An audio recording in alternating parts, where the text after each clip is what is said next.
Bienvenue, aujourd'hui on va plonger au cœur d'un mouvement vraiment fascinant qui est en train de changer notre rapport aux objets, à la technologie. C'est le mouvement maker, c'est un univers de création, de curiosité, de communauté, où l'idée ce n'est plus juste de consommer mais c'est de se mettre à fabriquer. Allez c'est parti, on va explorer ensemble comment on peut finalement façonner son propre monde. Pour bien démarrer, rien de mieux qu'un exemple, quelque chose de concret et de plutôt attachant. On va faire la connaissance d'un petit robot qui, à lui tout seul, incarne parfaitement l'esprit de ce mouvement. Et voilà, la promesse, elle est là. Ce petit bonhomme, c'est Otto. Et comme on l'entend bien, il n'est pas juste là pour être mignon. Il danse, il chante, il interagit. En fait, c'est la porte d'entrée idéale pour vraiment saisir ce que ça veut dire faire soi-même aujourd'hui. Alors, ce qu'il y a de génial avec Otto, c'est que ce n'est pas un jouet qui sort d'une usine. Pas du tout. C'est un projet que n'importe qui peut construire. Ces pièces, on les imprime en 3D, les plans, le code, tout est open source, donc en accès libre pour tout le monde. On le programme avec des outils assez simples comme Arduino, et surtout, ça c'est un point crucial, il y a une immense communauté derrière qui partage ses conseils, ses améliorations. C'est vraiment l'exemple parfait de ce que permettent l'accessibilité et la collaboration. Ce petit robot, en fait, il nous amène directement au cœur du sujet. Parce que derrière l'objet, il y a toute une philosophie, un vrai état d'esprit, l'esprit maker. Alors, c'est quoi un maker ? Si on regarde la définition qu'on retrouve par exemple dans une analyse du CNRS, c'est une personne qui, en quelque sorte, reprend le contrôle. Au lieu d'acheter, elle fabrique. C'est un acte d'inventivité, bien sûr, mais c'est aussi une recherche d'autonomie pour s'émanciper un peu de la production de masse. Et ce qui rend ce mouvement si fort, c'est qu'il est vraiment à la croisée des chemins. D'un côté, on a toute la culture du numérique, du libre, de l'open source, où l'information, les plans, le code, tout ça circule librement. Et de l'autre, on renoue avec des savoir-faire plus manuels, presque artisanaux. C'est un peu le meilleur des deux mondes, en fait. Les piliers de ce mouvement, ils sont là. Tout repose sur le partage des connaissances, cette quête d'autonomie et une collaboration de tous les instants.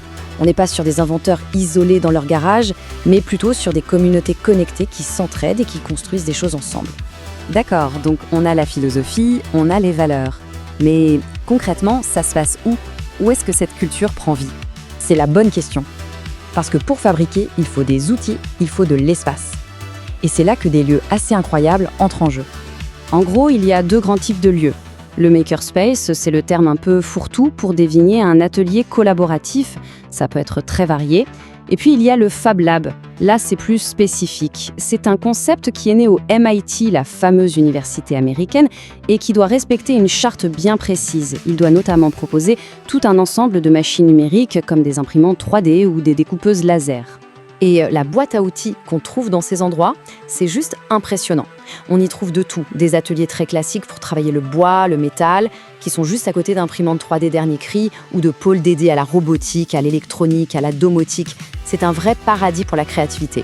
Bon, avec de tels outils et une communauté pareille, on s'imagine bien qu'on va beaucoup plus loin que le simple bricolage du dimanche. En fait, le mouvement maker est devenu un vrai moteur d'innovation. Prenons la domotique par exemple. On sait tous que rendre sa maison intelligente, ça peut coûter une fortune. Et bien avec des petits ordinateurs comme le Raspberry Pi, des passionnés développent des solutions, fait maison, qui n'ont rien à envier au système du commerce, mais pour une fraction du prix.